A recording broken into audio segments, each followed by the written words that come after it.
So this is a video about the time jump. It's an introduction to what happened over the 62 years. Now that people have submitted all their time jumps, and we know what's happened to all the characters. This will just be a brief overview of the events. I hope to put out a more detailed write-up like I usually do for the specifics on each thing that happened. But for now, just so we can get season going, I'm going to give the basics. So people put a lot of energy into pushing back Dagdioth. That was one of the bigger pushes. I think total points towards that was over 200, which is really great in terms of changing that factor for the 62 years.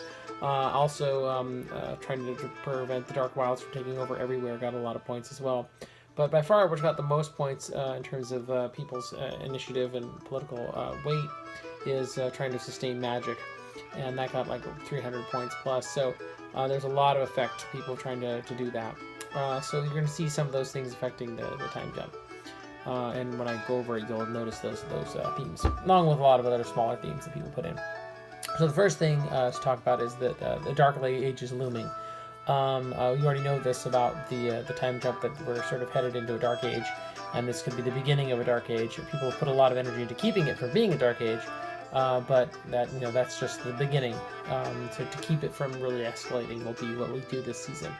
So be prepared for that. In a Dark Age, and themes-wise, this means that there's a lot of loss of old histories, a lot of loss of information. You'll see politically things sort of coming apart. So politically, here's the political map. I'll give you a quick snapshot of it there. It's also on the website, so you can just go to the website and then pull this map up. But you'll see a lot of these open spaces that are just sort of empty, and a lot of nations that have shrunk a lot. And so I'll talk a bit about that in terms of what that means for the culture. So a Dark Age is looming. A lot of this stuff is things are disappearing. You're going to see a lot less of people who are well-trained, high-level, or high-class individuals, because that kind of training becomes more difficult, particularly wizards. Mages at all as NPCs will be very rare. Very likely you're only going to run into one mage in a given batch of NPCs. And so that's going to be a theme you'll notice, is wizards, opposing wizards are going to be pretty rare to run into in this time. Also, historian levels, things like that, will be hard to get above a certain level. People with high-level historian will be, rare, and those of you who do have that will be more sought after. All right, so moving on, Dagdioth Suppression. Dagdioth Suppression went really well. If you look at the political map that I put up, there's a lot less of Dagdioth out there, which is really great. Dagdioth's been pushed way back up in the corner. Most of their Blackspire conquest was thwarted and broken apart. They could have been reaching all the way down into Emir, and that was stopped by all kinds of directions. So there's just this big emptiness in there now, and so that's very useful. In terms of how Dagdioth's doing, it's having a lot of trouble with the Dark Wilds, which is good. A whole new regime up there, though, with the descendants of the Dagdioth line.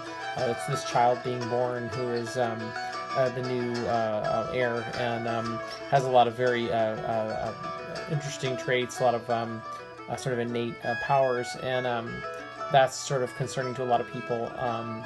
That'll be more information on that in the time jump itself. Blackspire being reborn has been another one too. So Blackspire, there's a lot of influence from Illinos and other people trying to get Blackspire its country back.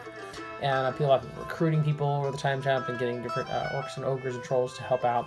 So they did succeed in taking back a chunk of Blackspire, the Shadowfall Cliffs, Blackspire Mountain, and that stuff up there towards Odawatch is actually now, again, Blackspire proper. And so that's been really great. Illinos really, key in doing and succeeding in that, as well as some of the Odawatch rebels and some of the Oriri elves. So that's good for Blackspire. This Blackspire is a bit more true chaotic, less chaotic evil. They have some chaotic good elements in there too, because they're force fighting Dagdioth, so they're a little bit different Blackspire than you're maybe used to seeing, and so that's something to keep an eye on and be expecting in the game world for this coming season. Dark Wilds Invasion, people tried to stop it, but it's really difficult. Dark Wilds, as you'll see, just takes over tons of the map.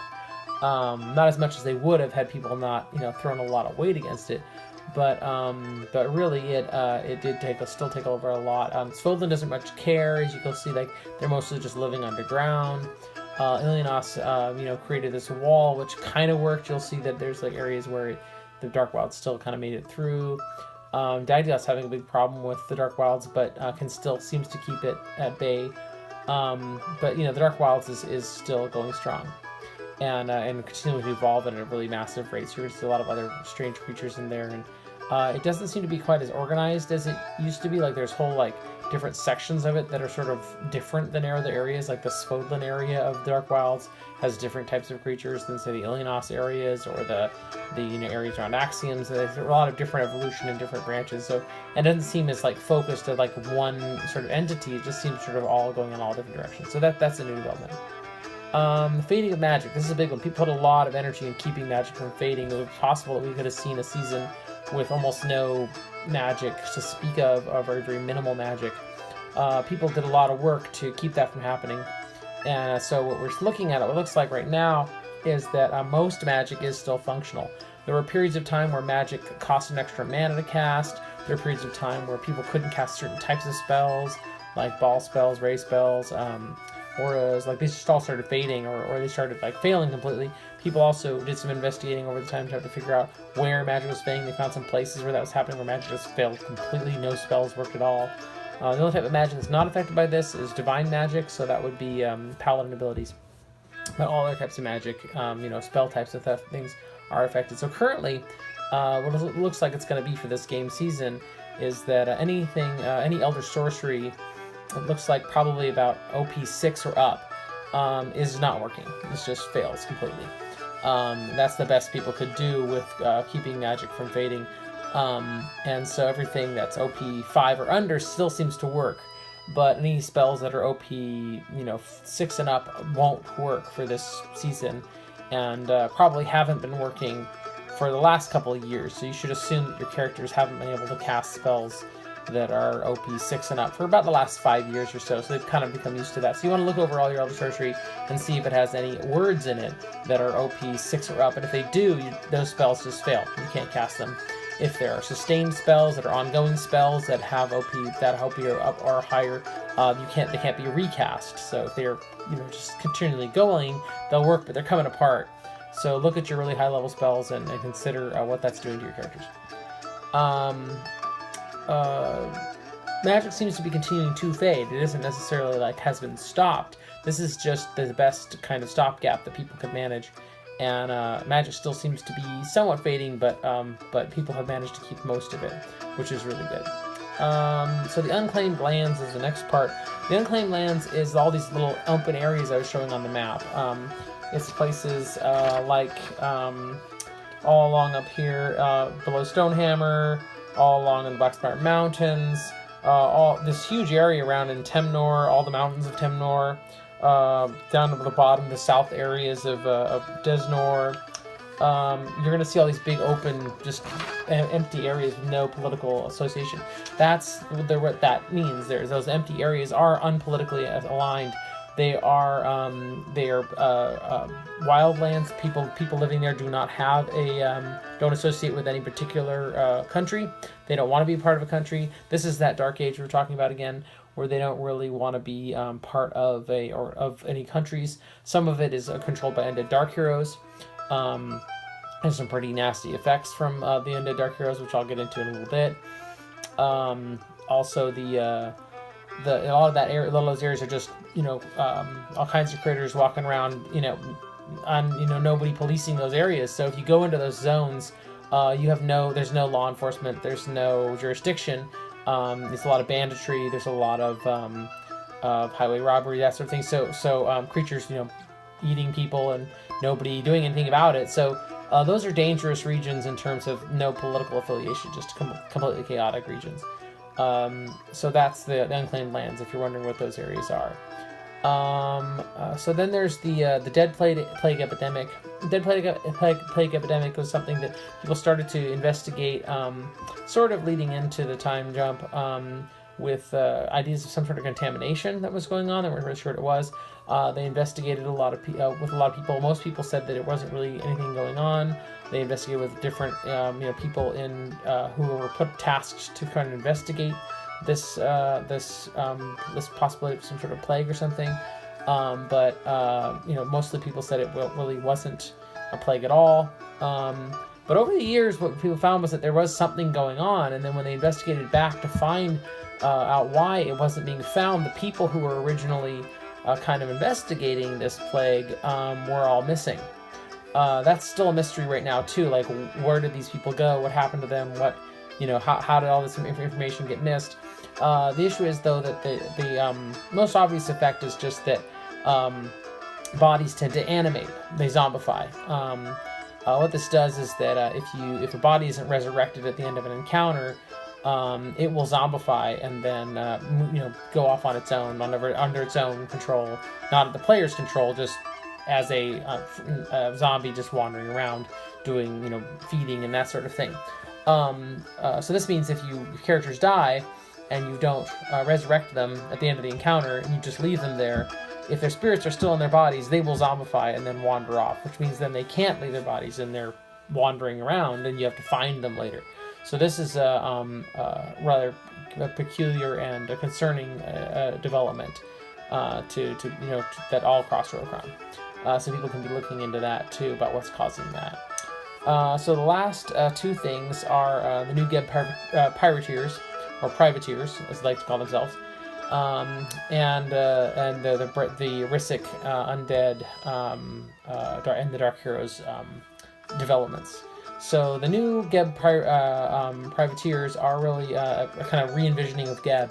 Geb was defeated by Ian Ion and a big armada. When people moved in, though, they found most of it abandoned. Most of the people of Geb had vanished, and they don't know where they went. But those who were left were kind of recruited and then trying to utilize to create a new Geb. And Geb is now much more of a true chaotic slash chaotic neutral slash chaotic good. I mean, it varies a lot, but it's now a more it just does some pirating and that sort of thing, and especially in a very dark age kind of chaotic region or time period, it's kind of can do what it wants in the ocean out there. But it's been sort of being reinvented by people and some new leaders, new queen there who's a sort of the pirate queen, and she's sort of taken over and trying to re-envision it as a much better place than Geb was before, but still with the kind of slant that Geb had of sort of pirating the high seas, but maybe in a more Robin Hood-y kind of pirating as opposed to what it was before. So that's a new development and interesting. And then the last one is the Risic and the Dark Heroes. I know people are very interested in. Risic kind of got kicked out in the end of this time jump. He couldn't sustain it. Some people discovered that for the entire time Risic's been in power, he's been battling some other force that's been trying to kick him out this whole time, and that everything he's done in Roekron has been sort of a side project that he's been working on while he's trying to deal with this major problem, and he's failed dealing with it, and then has now vanished. Where he went, whether he was destroyed, it's very unlikely he was destroyed. More likely he's just gone somewhere else or been pushed out by whatever it was he was dealing with, and now he's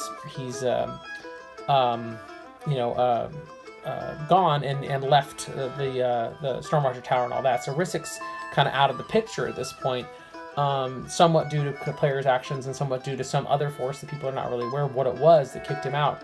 But this has spelled trouble for the Undead Dark Heroes, because those who are left, Undead Dark Heroes that were created by Risic, have all become independent and started rising up against him. And he didn't seem to really care. He said, "Go for it. I don't really mind him. If you want to become independent, fight me. That's your business." He seemed really hands off.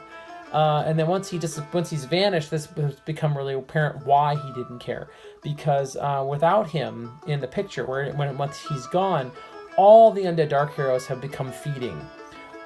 This means that they can't sustain themselves without mana draining things to death at a pretty high rate.